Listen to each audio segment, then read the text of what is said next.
Bienvenido a una nueva edición de La Mesa. Invitado de hoy, un nuevo invitado, Joaquín Villarino, presidente del Consejo Minero. Gracias por venir. Gracias por la invitación, Iván. Joaquín, el viernes pasado tuvimos, bueno, fue una semana, la semana pasada empezó con el presidente Codelco. Codelco fue la gran noticia, empecemos de nuevo.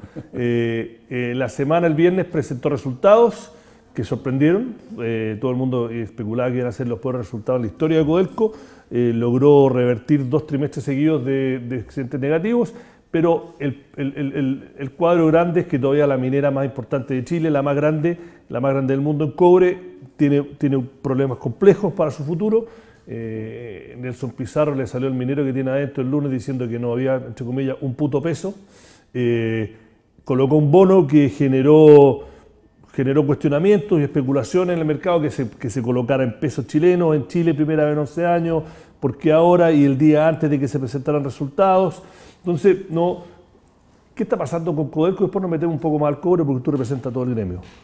A Codelco también, Sí. también es socio del Consejo Minero. Claro.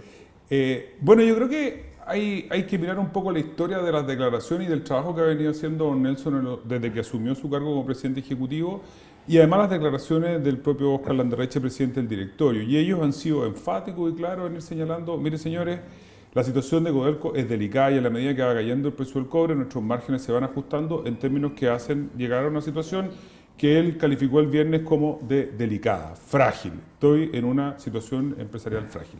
Y él lo explica muy bien, digamos. Aquí hubo un incremento de costos, no solo Codelco, yo creo que hay que ser justo, porque es el momento de oportunismos políticos también para analizar lo que ocurre en Codelco. Codelco está sufriendo políticas y decisiones tomadas en la última década, digamos, no en el último año ni solo en este gobierno.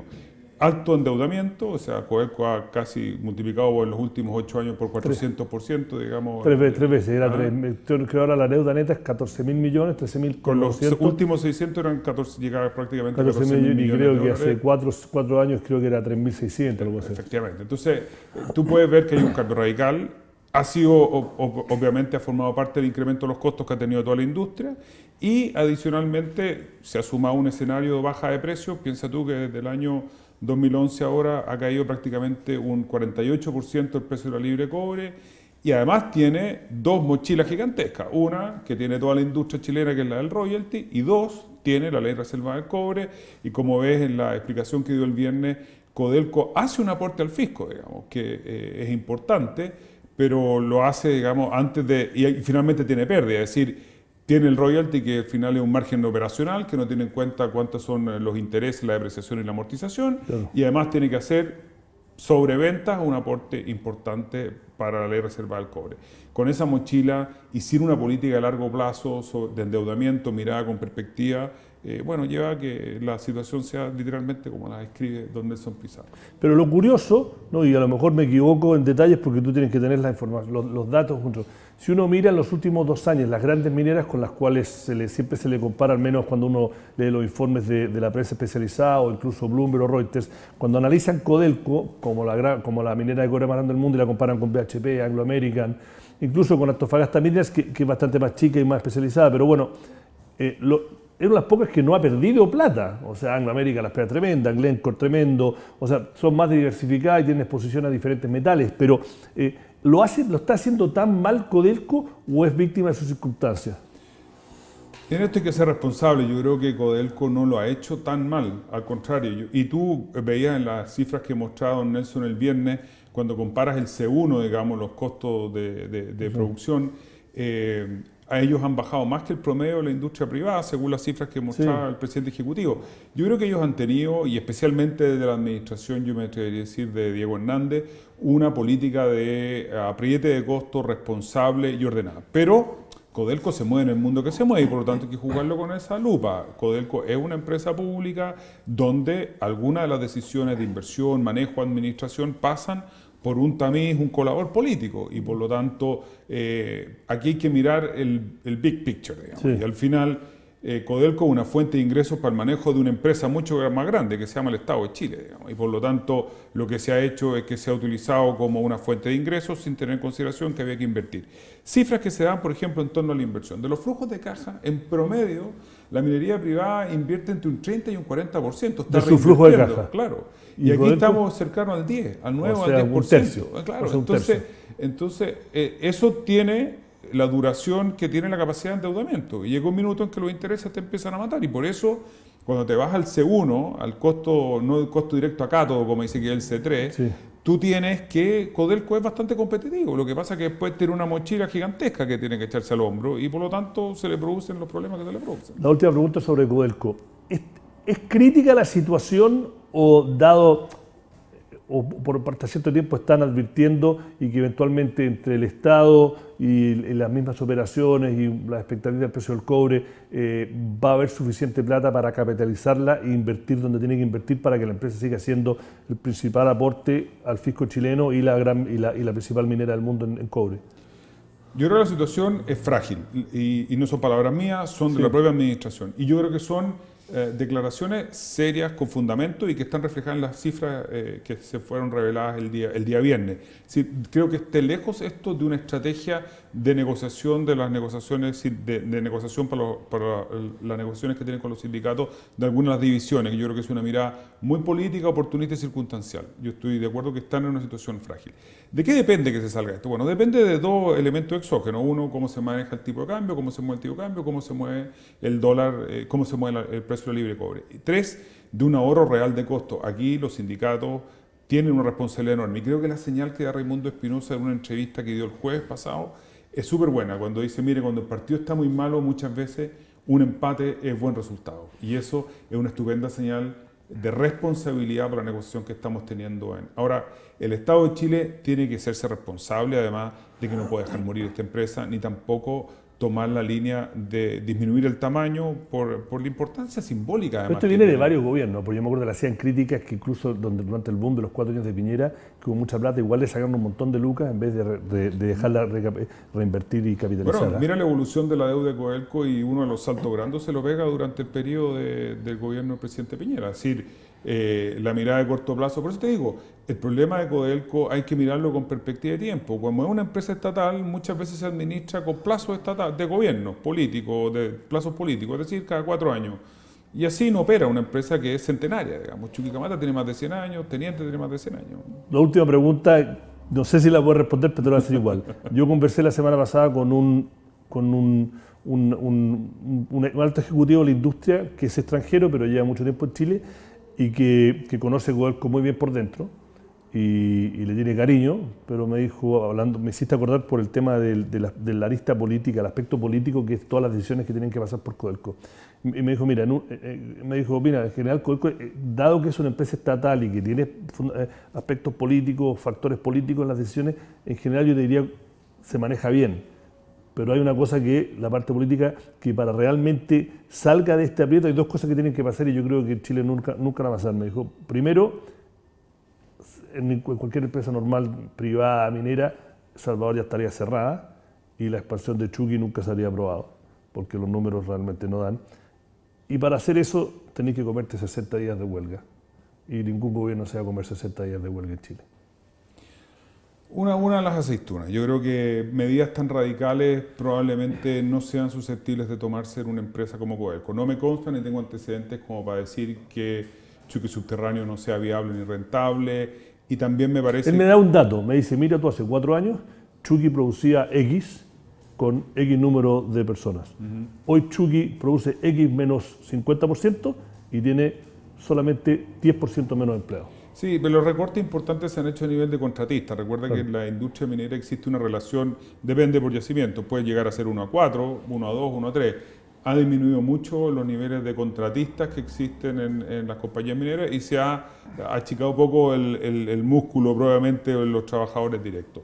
Pero hay planes y se está trabajando en ello. Pero bueno, vuelvo a lo anterior. Codelco es una empresa pública y se maneja también con algunos criterios políticos y por lo tanto hay que tenerlo en consideración en el marco. Probablemente si Codelco fuera una empresa privada tendríamos hoy día menos problemas de los que tenemos porque la política de endeudamiento hubiera sido distinta, la política de reinversión hubiera sido distinta y que probablemente el flujo que tenemos destinado al reserva del cobre no existiría o sería menor. Quizá haya que hacer ajustes en esa línea. Hablemos ahora de la industria del cobre. El viernes pasado también por la tarde se supo el PIB tendencial, una baja bastante fuerte y uno de los factores clave fue que bajaron la proyección del precio de 2.90 a 2.51, algo así, ¿no?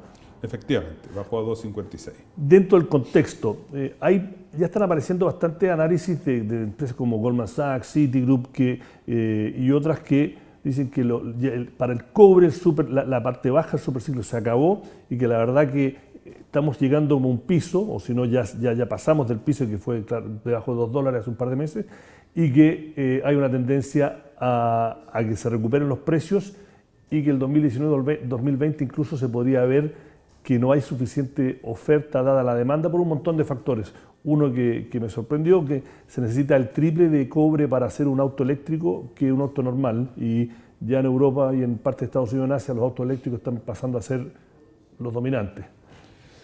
Yo creo que aquí hay dos caras de la moneda. La primera que uno tendría que decir es que cuando uno intenta adivinar cómo se va a mover el precio del cobre, yo hago un ejercicio, como soy nuevo, llevo casi prácticamente 5 años, y digo, bueno, ¿qué pasó hace 5 años cuando yo me metí en esta industria con las proyecciones del precio del cobre? Y la verdad es que pocos le apuntaron, ¿eh? Y en general se va equivocando, todos los analistas se van equivocando bastante. Ahora, y por lo tanto, ¿a qué nos aferramos? Yo creo que hay que aferrarse un poco a la realidad que vivimos hoy día. Y hay alguno que dice, mira, la mejor proyección, oye, siéntate en el precio de hoy, el precio spot. ¿Qué es lo que nos dice? China, que es el que marca el paso aquí, no nos equivoquemos, hasta ahora lo ha marcado. Sí. Puede que aparezca India, muchos le asignan mucho valor a India, el rol que puede jugar en la demanda, por ejemplo, de autos eléctricos, etcétera, de vehículos eléctricos. China nos da señales de que va a incrementar su demanda de manera importante. Es más, las cifras que da Cochilco el viernes demuestran que hay una exportación importante de cobre fino mayor a la que tiene tradicionalmente. Es decir, está disminuyendo como tendencia, está disminuyendo su consumo interno. Y esto no es que sea menor importador neto de cobre, pero ojo, digamos, o sea, hay señales de que China no se logra fortalecer ni sentar las bases para pensar que vamos a tener un incremento del precio del cobre. Por lo tanto, yo en esto soy bien cuidadoso. La experiencia me dice, de lo que he mirado, mira, más allá de 2 años no sé, Cochilco ha venido bajando sistemáticamente y todo indica, no hay señales ni que de Estados Unidos vaya a cambiar un cambio dramático, Europa menos, Japón tampoco, China se mantiene relativamente estable y por lo tanto yo miraría el mercado actual como el mercado de los próximos 2 años. Y esa es como un cierto consenso interno que tenemos. Oye, mira, tenemos que funcionar a 2.10, 2.15, digamos, y esto es lo que hay. Y podemos funcionar a 2.10, 2.15 la industria en general. Hay parte importante de la industria que puede funcionar a 2.10, 2.15. ¿Han terminado los ajustes en las mineras que operan en Chile o todavía están en un proceso?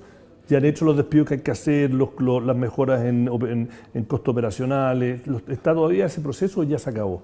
Pero yo creo, Iván, que con el escenario actual, 2.15, 2.14, pero piensa que el viernes cerró a 2.09, digamos, de ahí de nuevo un golpecito que va hacia la baja, con un dólar hacia la baja, o sea, se junta el... Pasa que ahora con la Fed yo creo que el dólar se ha tirado para arriba, bueno, como dijo Yellen el viernes. Sí, efectivamente.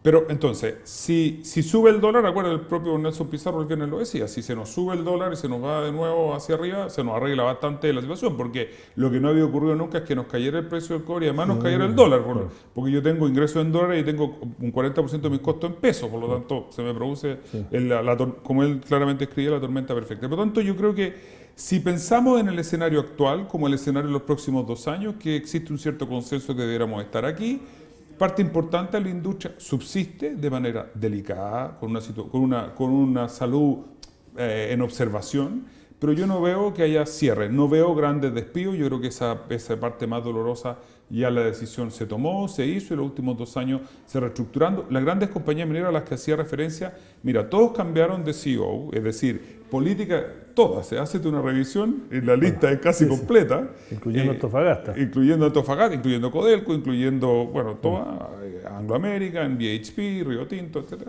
¿Y qué es lo que han hecho? Bueno, han cambiado una política de enfoque producción a un enfoque control de costos. Hoy día eso es. Y estamos nosotros, lo que estamos viendo es mucho enfoque en mejoras de formación y capacitación destinado a mejoras de productividad.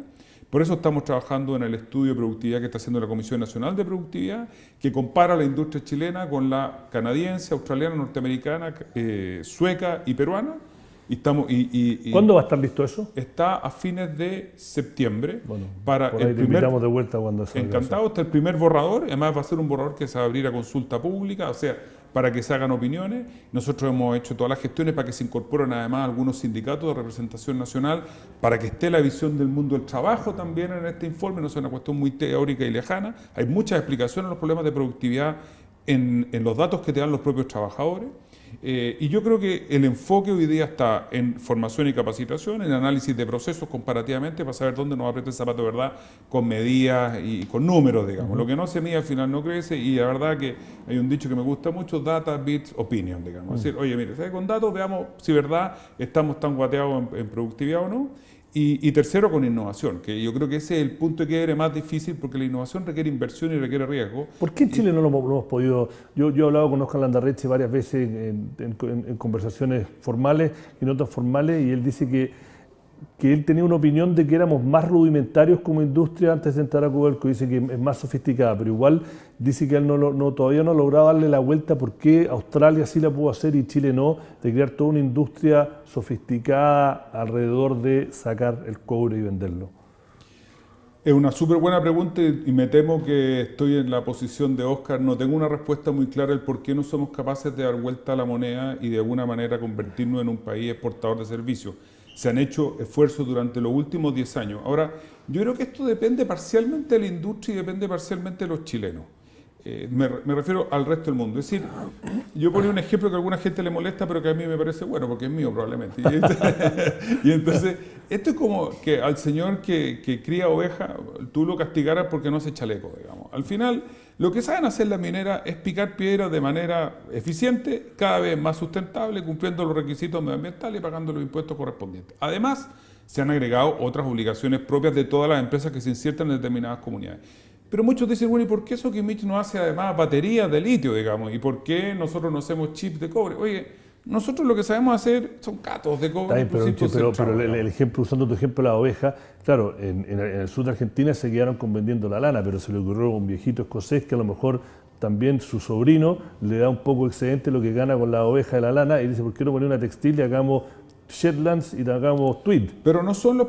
pero puede ser el sobrino en algún caso puntual. Bueno, estoy hablando... Pero te entiendo, pero por eso mi llamado en el fondo es decir a que más gente se atreva.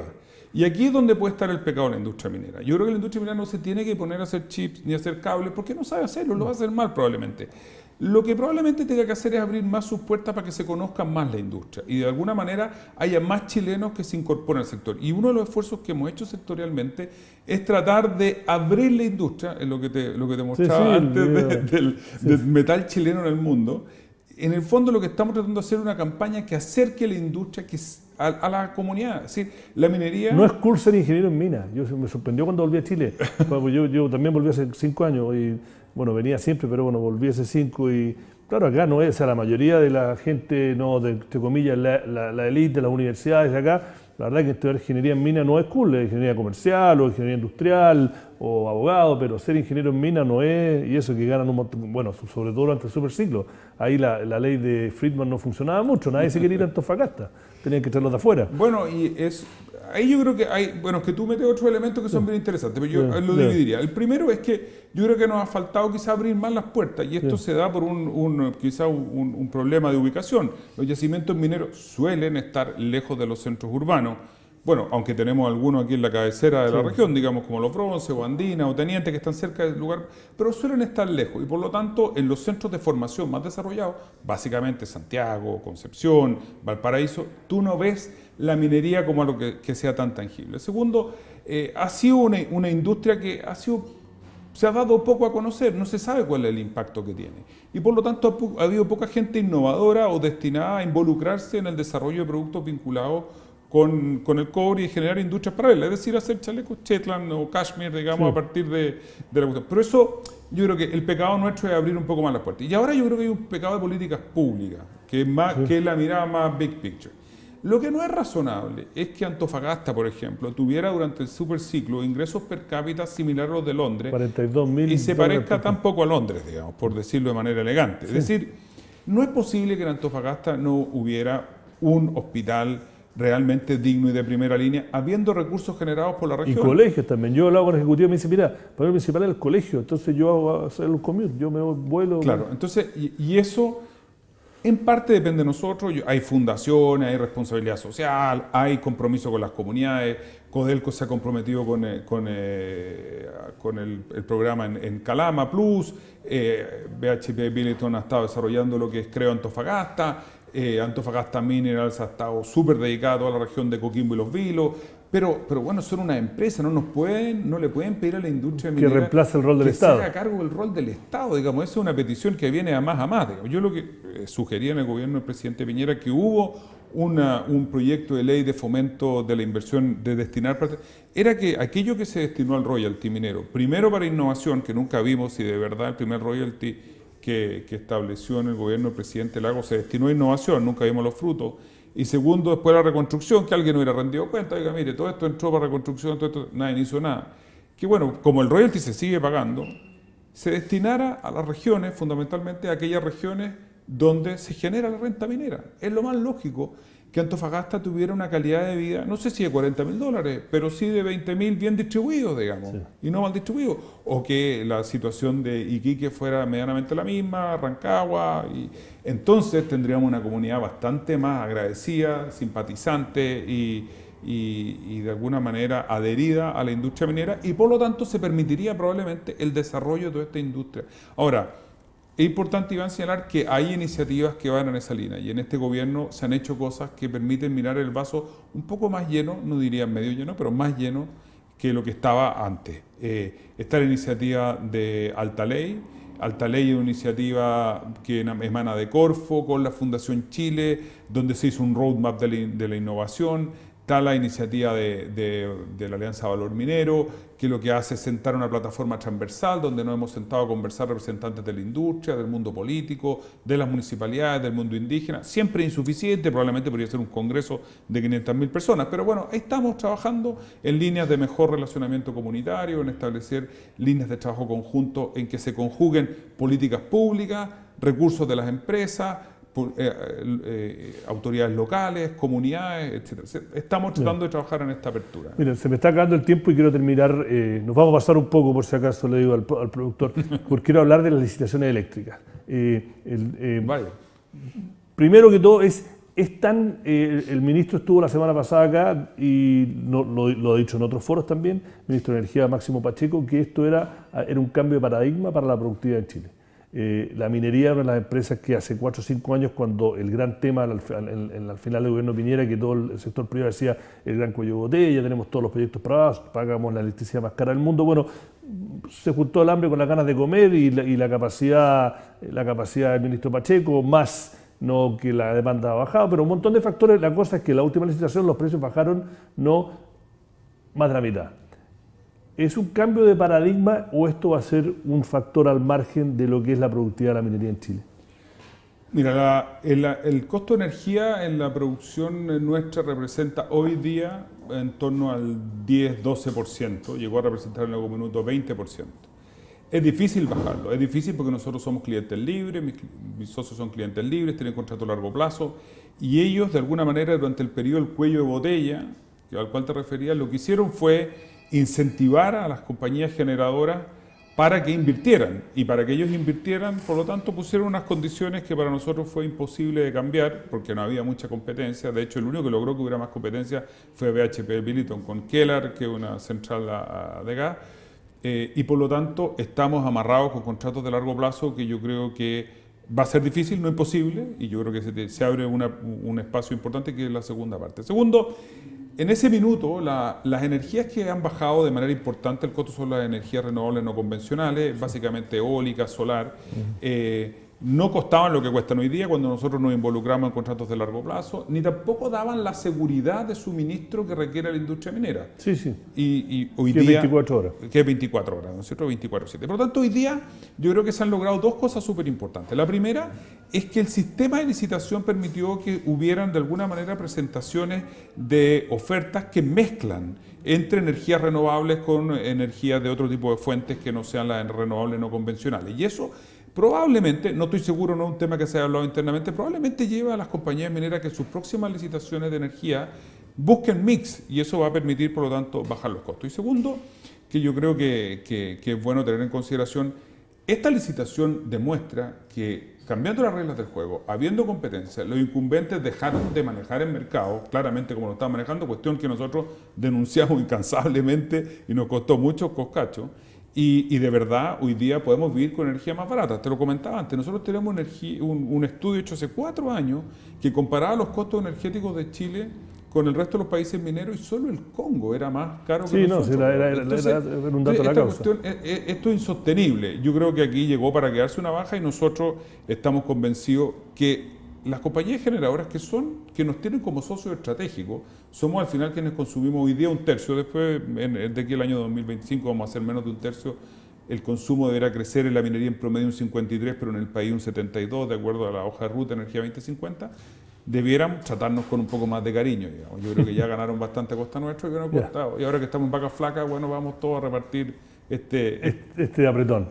Tengo que dejar ahí porque me van a retar después. Muchas gracias por haber venido, Joaquín Villarino, presidente del Consejo Minero. Esta ha sido una nueva edición de La Mesa. Síganos por la cantidad de redes sociales que ya perdí, ya no perdí el rastro, pero bueno, ustedes las conocen mejor que yo, que ya estoy viejo. Gracias por haber venido. Gracias por la invitación.